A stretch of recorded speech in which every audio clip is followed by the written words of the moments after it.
ladies and gents, welcome to the night tour of the new Sandero. Behind us in this video, we're going to check the exterior and interior details at night, so without further ado, let's just jump to it. Alrighty then, here is the new Dacia Sandero at night. You can see the beautiful, once again, green color at night on the street lights. Now, if I use the key to unlock the car, you can see the bright LED headlights.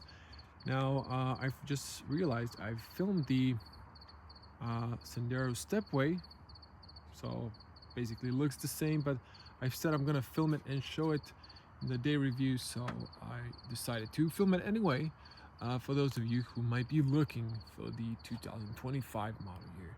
Now, here are the headlights. Now, I mentioned this, the long beam and the fog lights are warm lights, the standard beam is cold lights. Now, yeah, very beautiful looking hatchback. Just love these alloys and the exterior color. It looks quite nice. Slightly more posh. You forget you're driving a Dacia when you're just looking at exterior wise. You can see the bright and sharp taillights. These are bulbs, but I love the fact that you have cold LED license plate illumination.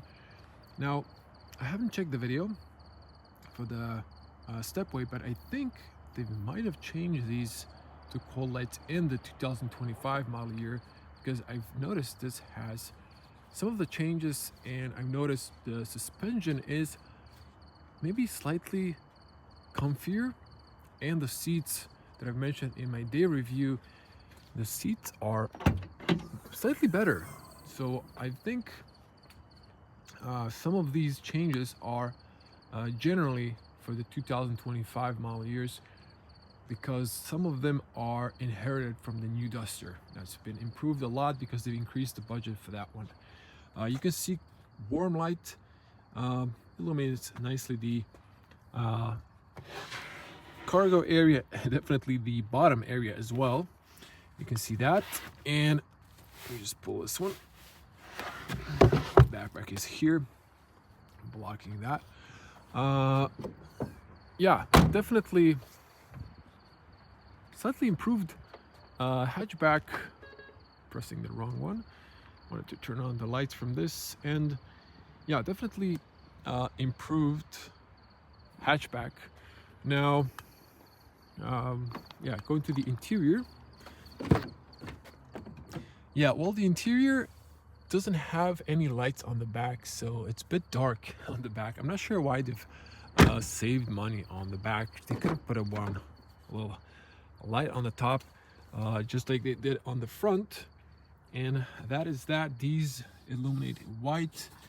You can see that on the close-up, and these illuminate in white. Let's jump inside.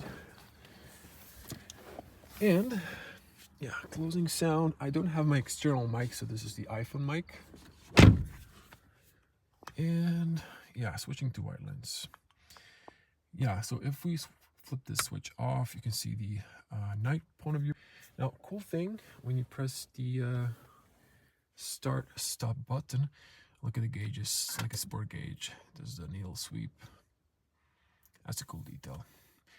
Now, this would be night point of view. There's going to be separate night point of view driving, where I'm going to talk a little bit about the changes in this car and my fuel consumption. I got it lower this time. So interesting. When I had the stepway, it was winter. Now it's end of summer. Still quite warm.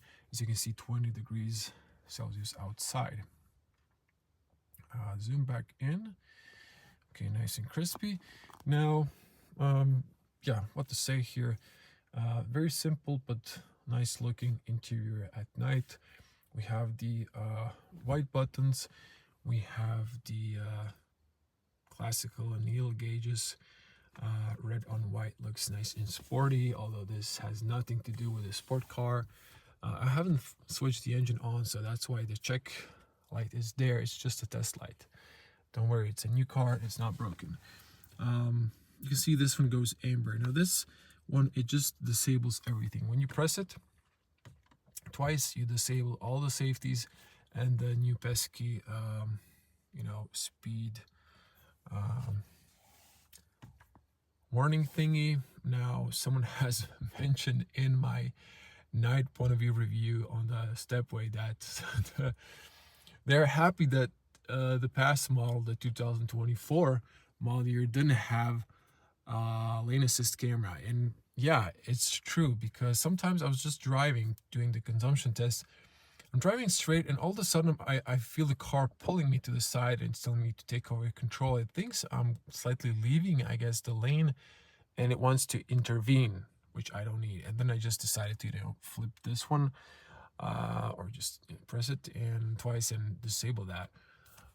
And this, by the way, is just now a huge blind spot. I was really happy when this was not here, but since the camera is like a triangle, it's like starts from the top and then narrow, and then it goes wide. So this is why this is so wide.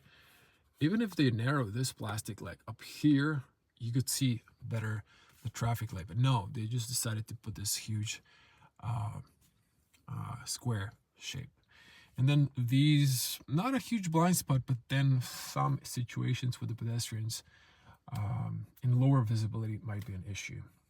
Now, check this out. It's dark, and then, well, and now I can't prove the point, but when I'm actually driving, I can see like a reflection of the back, just dim, and it works well. I've never noticed that before. It doesn't work right now.